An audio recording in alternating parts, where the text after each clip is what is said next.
Hello, नमस्कार माझ्या सर्व लाडके विद्यार्थी मित्र आणि मैत्रिणींनो. मजेत का सर्व? मजेतच राहायचं. तर मी आपलं नकुल नखाते, स्वागत आहे आपलं नखाते गुरुजी एज्युकेशनमध्ये.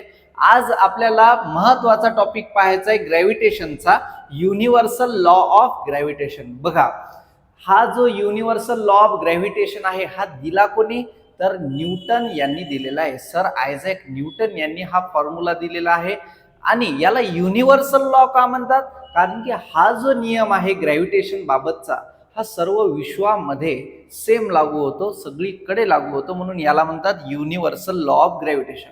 सर्वप्रथम आपण हा लॉ ग्रॅव्हिटेशन बाबतचा काय आहे, काय म्हणतात न्यूटन साहेब आपल्याला, त्या हिशोबाने एकदा समजून घेऊ आणि त्याच्यानंतर आपण तो डिस्कस करू. ओके, चला बघा आता युनिव्हर्सल लॉच्या हिशोबाने सपोज मी इथे दोन मास घेतो, एक हे मास आणि हे एक मास. तर युनिव्हर्सल लॉ ऑफ ग्रॅव्हिटेशनच्या हिशोबाने ग्रॅव्हिटेशन त्या प्रत्येक दोन गोष्टीमध्ये लागते ज्यांच्याकडे मास आहे.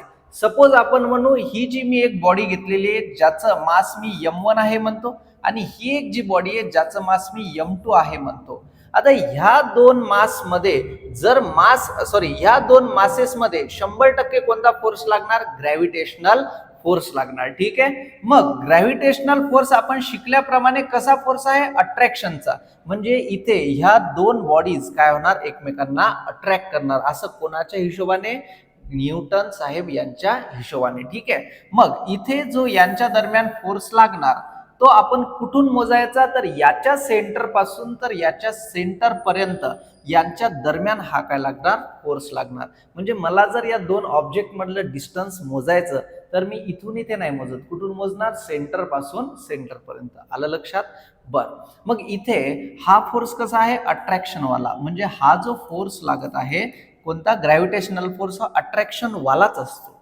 ठीक आहे, मग आता हा फोर्स लागतो किती? आता मी जर हे जे मासेस आहेत हे जर छोटे केले तर मग यांच्यामध्ये लागणारा फोर्स हा कमी असतो. म्हणजे काय शिकलो आपण आता?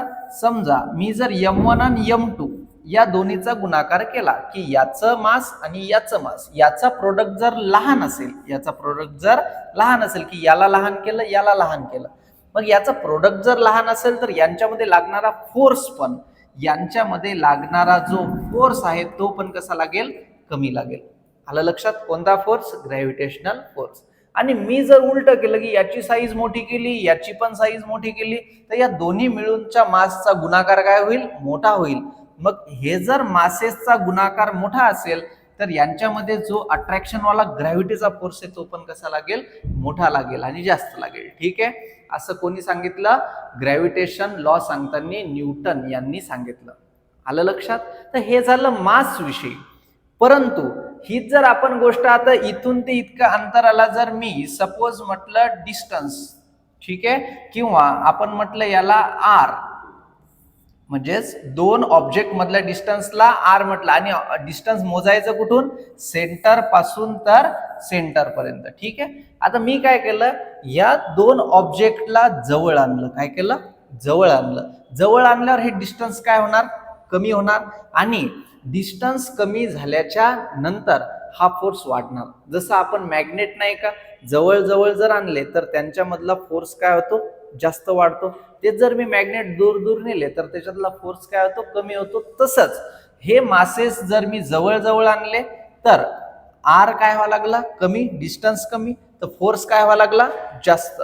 याच्या उलट जर आपण केलं की इथे जे डिस्टन्स आहे ते वाढवलं, म्हणजे हे शेप मी असे दूर दूर नेले, तर दूर दूर नेल्यानंतर यांच्यामधला फोर्स काय होईल? कमी कमी व्हायला लागेल. म्हणजे इथं आपल्याला दिसते एक गोष्ट वाढा लागली म्हणजे अंतर वाढा लागलं, तर दुसरी गोष्ट फोर्स कमी व्हायला लागली. अंतर कमी झालं तर फोर्स वाढा लागलं. आलं लक्षात? मग अशा वेळेस आपण लिहितो इन्व्हर्सली प्रपोर्शनल, की इथे जो काही फोर्स आहे तो आर सोबत कसा आहे? Inversely proportional. म्हणजे याचा अर्थ काय आहे? की अंतर जर वाढलं तर फोर्स कमी होणार, अंतर जर कमी झालं तर फोर्स वाढणार. म्हणजे इथे काम काय आहे? उलट आहे. आता आपला जो नियम आहे याच्यामध्ये पुढे शिकणारच आहे आपण, परंतु याच्यामध्ये निस्ता आर न घेता न्यूटन यांनी काय घेतलेला आहे? आरचा स्क्वेअर. तो काय घेतलेला आहे हे पण आपल्याला पुढे शिकायचं असतेच. ठीक आहे, चालते. तर काय नियम शिकला मग आपण? दोन मासेस जितके मोठे फोर्स तितका जास्त, दोन मासेस जितके लहान फोर्स तितका कमी. नंतर अंतर जितकं जास्त फोर्स तितका कमी आणि अंतर जितकं कमी फोर्स तितका जास्त. आलं लक्षात? क्लिअर झालं? आता हेच आपण सविस्तर बघूया. ठीक आहे.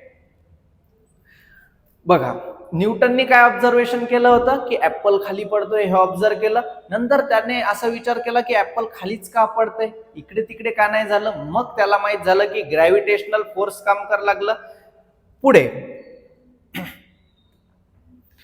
नंतर पहा, युनिव्हर्सल लॉ काय आहे की प्रत्येक ऑब्जेक्ट युनिव्हर्स मधला अट्रॅक्ट एव्हरी अदर ऑब्जेक्ट, की प्रत्येक ऑब्जेक्ट दुसऱ्या ऑब्जेक्टला अट्रॅक्ट करतोय विथ अ फोर्स. कोणत्या फोर्सने?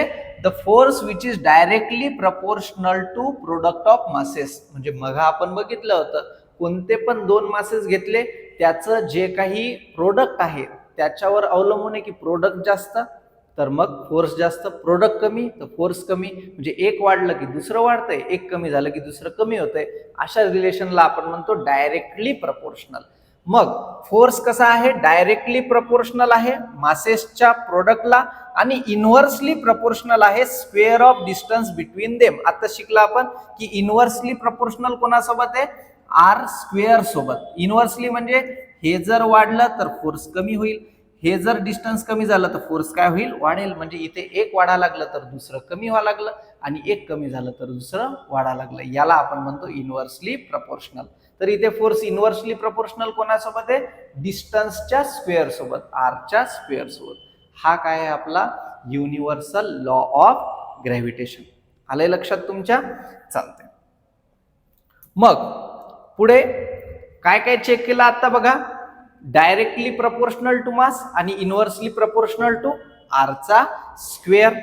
नंतर एक गोष्ट काय क्लिअर झाली आपली, जर मास इन्क्रीज झालं तर ग्रॅव्हिटेशनल फोर्स इन्क्रीज होणार, जर मास कमी झालं तर ग्रॅव्हिटेशनल फोर्स काय होणार? कमी होणार. ठीक आहे. नंतर दुसरं काय शिकलो आपण? डिस्टन्स जर इन्क्रीज झालं तर ग्रॅव्हिटेशनल फोर्स काय होईल? सॉरी, डिस्टन्स इन्क्रीज झाल्यावर ग्रॅव्हिटेशनल फोर्स, डिस्टन्स वाढल्यावर ग्रॅव्हिटेशनल फोर्स कमी होईल.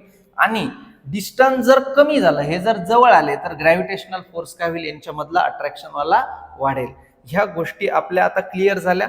तर हा जो लॉ होता universal law of gravitation Newton यांनी दिलेला होता, तर सविस्तर समजला असेल अशी मी अपेक्षा करतो. भेटूया आपण आपल्या ग्रॅव्हिटेशनच्या नेक्स्ट पार्ट मध्ये. चला, बाय.